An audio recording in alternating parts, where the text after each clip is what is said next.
Something funny. That's right.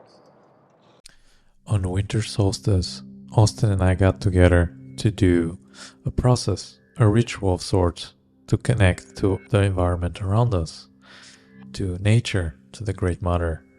And we recorded part of that process. And in that video, we talked about the grieving process. Many of you expressed interest to know more about this process. So we made another video where we're breaking down step by step on what the grieving process is, what it looks like, and how you could do it yourself. And if you watch this video and you find value in it and you enjoy it and you learn the process of grieving, a very powerful process that can help you with healing and transformation, please like this video, share it with your community so other people can benefit it as well. And you can help us in this process of sharing this wisdom with the rest of the world. Thank you and enjoy the video. There's really 4 parts to a ritual as taught by Melodoma Some. And he said that the first part is the preparation. The second part is the invocation. The third part is the healing. And the fourth part is the gratitude. We often have buildup of unprocessed emotions.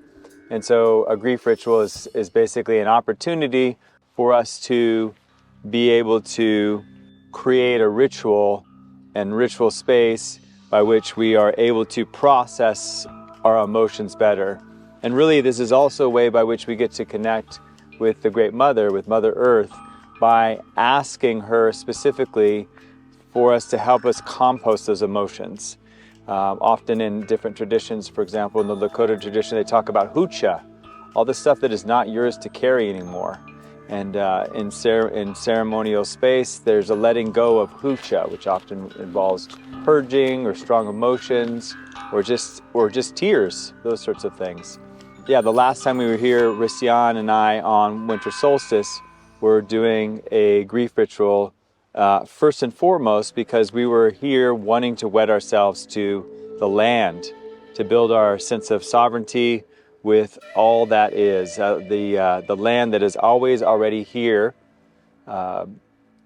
taking care of us and providing for us everything that we need. The earth, the water, the fire, the air, and then the absolute, the space, the all-accomplishing space. The basic aspects of grief ritual, again, is ritual space itself. And that begins by, first of all, having some preparation, recognizing that, okay, I am going through something, and so I'm having, a tough time right now. All of that is part of the preparation, and I want to do something about it. I'm going to consciously do something about it. So the preparation phase is just basically saying, hey, there's something that needs to be processed, and either gathering resources yourself or bringing witnesses and friends and family so that you can go through that process. And that's really the preparation. And also sometimes that involves journaling or just really going into what is causing you this sense of grief. It's like, what is your real grief? What is the real thing that you're grieving? When you write that down, you can go past the superficial grief that might there and be able to delve deeper into what it is that's actually challenging you. And then you have an invocation. When you prepare, when you come up to the location, when you're actually going to do the grief ritual, and after you've prepared all the things that you need to do for that ritual, then you can start with the invocation. And the invocation can take place in the place of meditation and just sitting there and allowing yourself to drop into the space. It can take the place of prayer. For example, George Gray Eagle Bertelstein's clear and simple prayer. What are you grateful for? What are you struggling with? And asking for help. Whatever it is that allows you to, one, get grounded in your experience, but then two, allows you to begin to ask for help. And again, everybody has their different ways of perceiving what that means.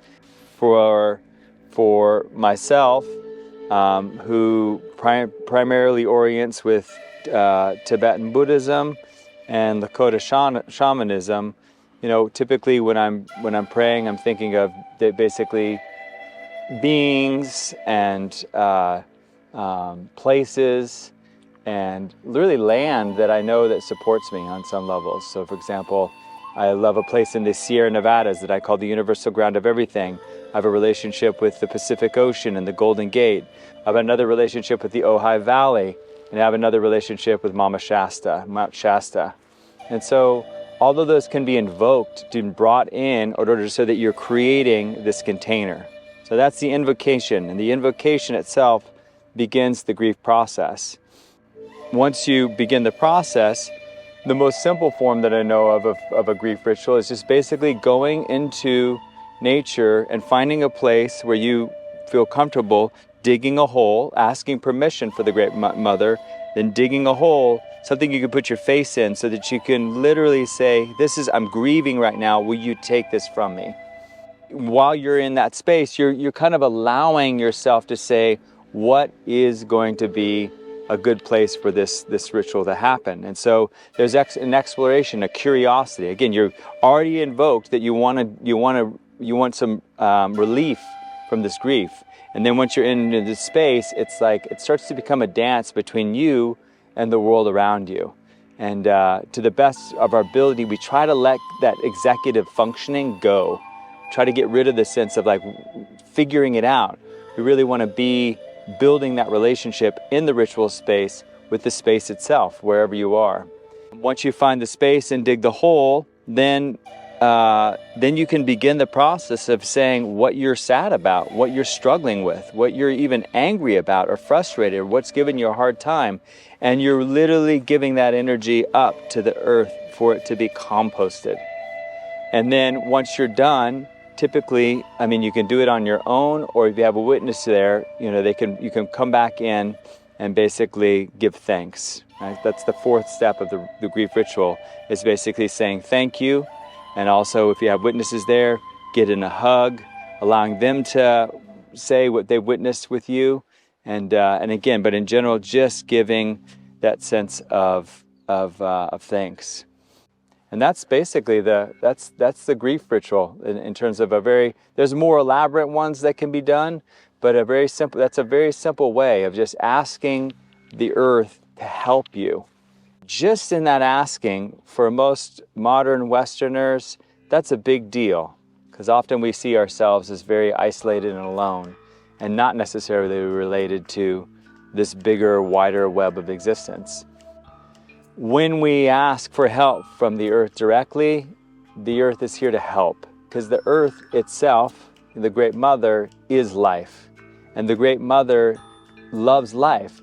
The Great Mother, Gaia, sometimes it's called, loves more life. And so when you offer your grief, it allows you to be more in the present of your life. It allows you to be more cognizant of those things that are actually bringing you joy. And it also allows you to be better for your own self, for the people that you're around, and for all those that you love. And then also, again, you're building that relationship with this being, this consciousness that is always already available, this life force energy that we know of on here on planet Earth as the Great Mother or Gaia. Having done this and having gone through a lot of grief in the last couple of years, I can't tell you what a huge help it's been for me just to be able to process.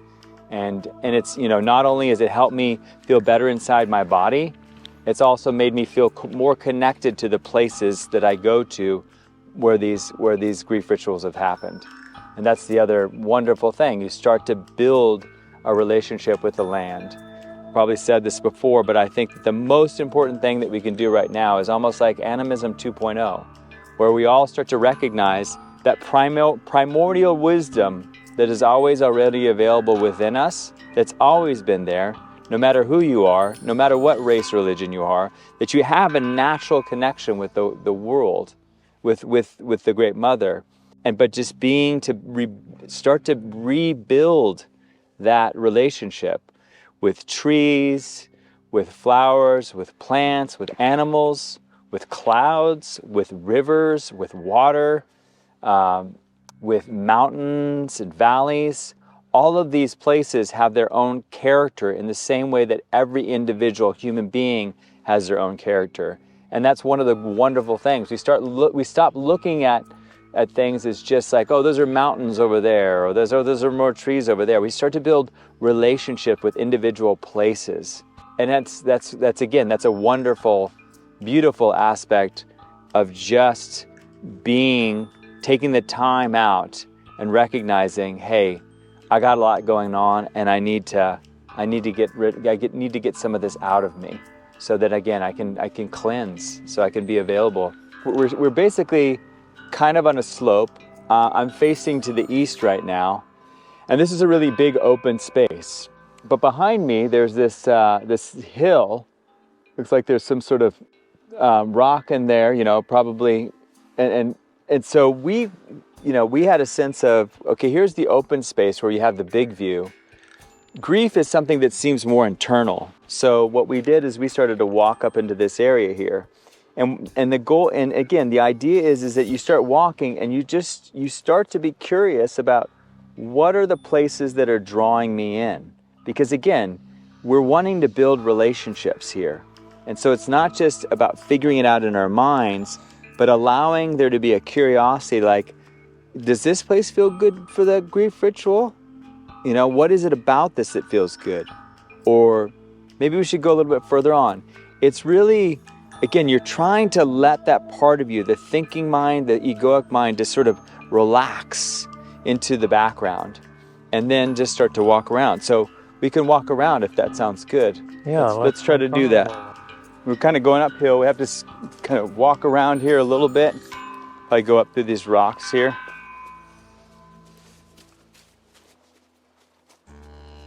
As you can see, we're heading up into an area that is a little more secluded.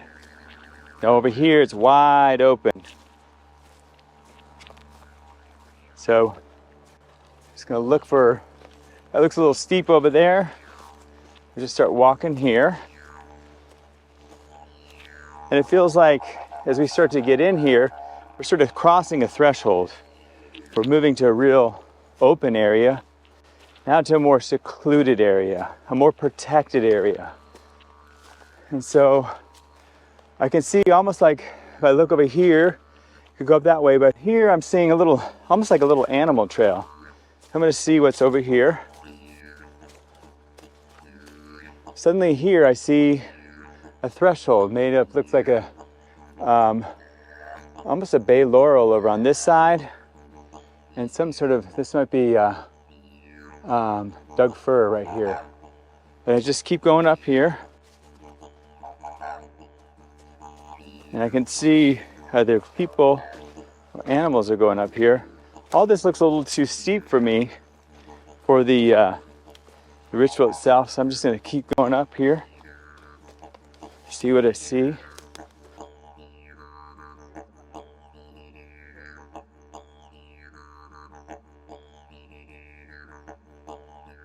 And this looks like a beautiful area. You can again see these trees up here. You can still see the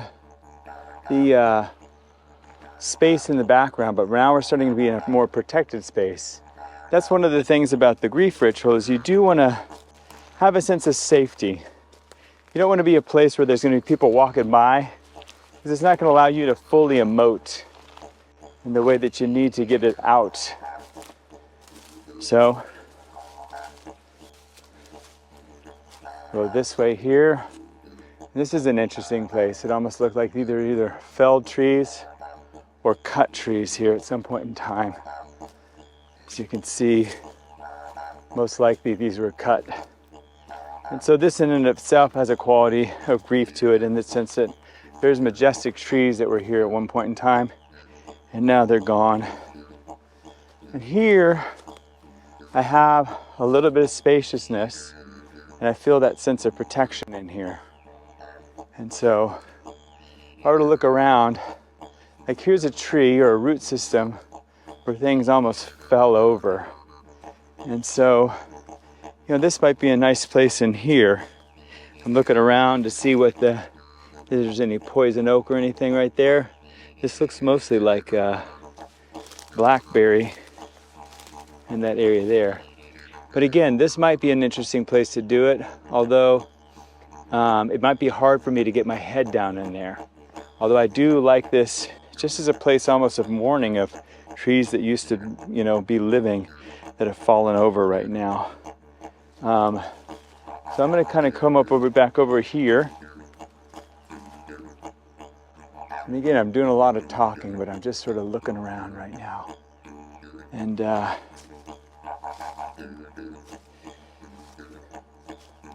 this log itself, feels like, a decay.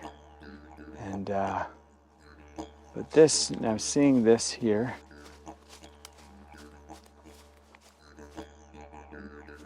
There's something about this tree that's drawing me in here. It looks like, again, a beautiful tree that once existed, and now for whatever reason, it's no longer alive. Yeah, you can just see this right here. How beautiful this is. One of the things about grief, I think, is a lot of us, there's often when we're grieving, we feel there's something wrong with us. And in reality, life is challenging. And being able to just acknowledge the challenges that are happening, and then and allow those emotions that are coming up within us, just allow them to be okay with those. That's an amazing thing. And so this really feels quite profound to me. There's something about this bark coming down from the heart that this feels almost like a place to just, be and feel this, and just feel the sense of the decay that's happened here and the cycle of life. We don't get through this life without grief or sadness. And if you take it the right way, if you really go into it, sadness is one of the most healing of emotions. Often grief, I found, is a time by which you're letting things go, but when you let things go, new things come available to you, which is amazing. And so the letting go process is really, really helpful. So again, here, if I was gonna choose a spot, there's something about just this is almost like a temple space here that I could just see myself, taking out some of this bark right here, and allowing this in and of itself to be the place, and just and again just realizing, okay, or is it okay for me to actually be here with you now? Is this okay for me to be in communion with you as I let go of some of the things that I've been going through. And again, here we're working with the bark and the pieces of this tree that they've been going through from the decay, right? And the other thing that I bring around with me is bring around a little mini shovel, in case I'm working with soil itself. So this is a little thing that you can get at any outdoor store here. It's very lightweight, but I could just scoop out if I needed to. But here I just feel the sense of, okay, let me just get a little spot there, and make it just about the size of my head. And then I can just kind of get down here and start to really engage the earth, the great mother, with whatever it is that I'm going through. And and this is really the healing portion of the grief ceremony, where you really, for the best you can, is really be honest about the things that are causing you distress, the things that are hard, the things that are hurtful, things you've lost, things that you were expecting to have happen but did not happen. Losses of friends or family members or partners. All of these things, when we lose things, it can be hard. And if we carry that grief around us, it really limits our ability to be, to love ourselves, to love others, and to participate in the world. So your willingness to go out and grieve conscientiously and do this, in a way allows you to let go of the things that are dragging you down is really so, so good for you physically, emotionally, mentally, and spiritually. And so, yeah, after asking permission, I would just start to, let it go. Just like let that grief go. And I might be crying, I might be screaming, I might be angry, I might be sad. But it's just I can be like, ah! Giving it to, again, so that the Great Mother can compost these emotions, and so that we can rise up again and be like, okay, all right, I feel better. I'm letting that go. I'm not going to hold on to this. It's not mine to hold on to. We need to feel what we're feeling, but we don't need to hold on for days, months, or years. It's best if we continue to refresh. And that's the point of doing that. And then afterwards, I would just, to the best of my ability, I would replace this, create this and bring it back so that it has that sense of, leave no trace. And that so this feels, like a place that is just naturally occurring again. And that's basically the essence there. And then we can, we can make offerings of tobacco or water or whatever it is that's meaningful to you and just say thank you. The fourth part of it is just basically saying, thank you so much for allowing me to grieve. And thank you so much for taking those difficult emotions from me. And just expressing your gratitude. And that again allows you to continue to walk your path in a good way.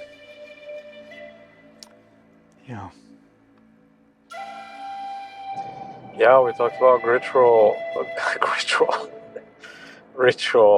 grief ritual.